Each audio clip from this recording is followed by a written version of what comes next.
A censure motion in this parliament is the most serious motion that can be moved. Both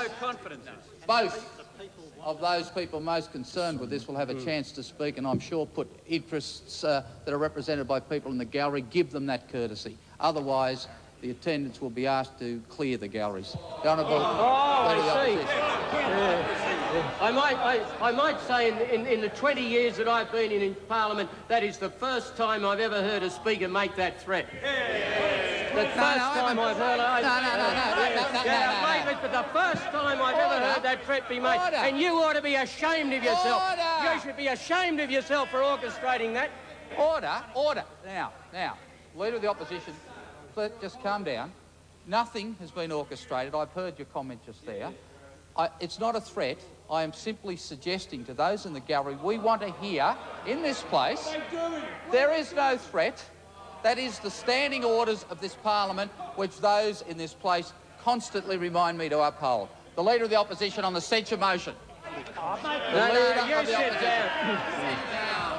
Opposition has the call. Mr. Speaker, this is the first sitting of the Parliament in this year, and that this Parliament sits at a time when the mood of the Australian people can best be summarised as a mood of total uncertainty and total bewilderment, verging on anger and frustration. And today we have been treated from the Prime Minister with a prime example of why that mood exists in the Australian community. If ever a man has demonstrated before the National Forum of the Australian people that he is arrogantly out of touch with how the Australians feel, it is the Prime Minister today. He has strutted this stage. He has behaved as though he presides like a triumphal, successful emperor over the greatest economy that the world has ever seen. And yet the reality, Mr. Speaker, is absolutely otherwise. And this kind of insufferable, conceited, arrogant, out-of-touch attitude on the Prime Minister's part is not confined, of course, to the Prime Minister. It runs right like a river of deceit right through the whole of the government. Now, let me give you an example, and I want everybody opposite and those in the gallery to listen to this, and it gives you an idea of the problem not only that this government has got, that this man, Paul J. Keating, has got, but also the enormous problem that the Australian people have got. And the other day, this is what the Treasurer said, and I quote, "The basic economy is in terrific shape." And he went on to say, except this external side, which is obviously not so flash, and we need to address this, end of quote. And one of the more whimsical erudite of the parliamentary press gallery had this to say this morning, and I quote, "That's like saying the Titanic was in terrific shape, not counting the iceberg." And Mr. Speaker, that is the problem. I mean, the greatest worry is that this man is so invincibly ignorant of the problem that this country has. And what the Australian public really cannot understand is that after enduring 3 to 4 years of the worst recession in 60 years, the worst recession in 60 years, I mean, the Prime Minister is very fond of quoting history. Well, let me just say one thing to him about that. You can rabbit on as much as you like about the past.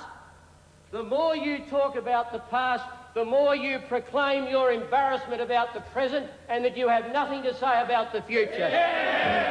So you can go on, you can rabbit on, you can talk about 1981, you can talk about John Howard and Malcolm Fraser, you can talk about Sir Henry Parkes and the Prophet Moses, but nothing will relieve you of the responsibility you carry for what you are doing to Australian families at the present time.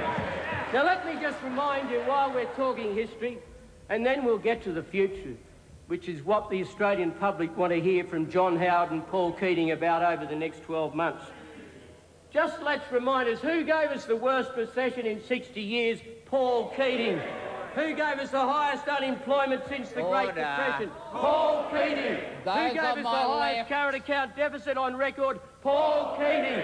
Who gave us the highest level of foreign debt since the Great Depression? Paul Keating. Who gave us the highest... Oh, it's all right for him to do it, but it's not all right for me. It's all right for him, but not all right for me.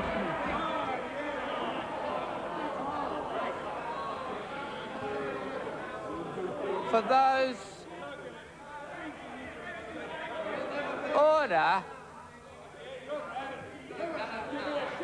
Those in this place who constantly lecture me on the standing orders, think about it. The Honourable Leader of the And if I may continue, Mr. Speaker... And the Prime Minister will have his chance. Who gave us the highest sustained levels of interest rates since the Great Depression? Paul Keating. And finally, who gave us record levels of bankruptcies and small failures? None other than the same Paul Keating. Now, Mr. Speaker, we have opened this political year with the news that Australia has the worst current account deficit on record.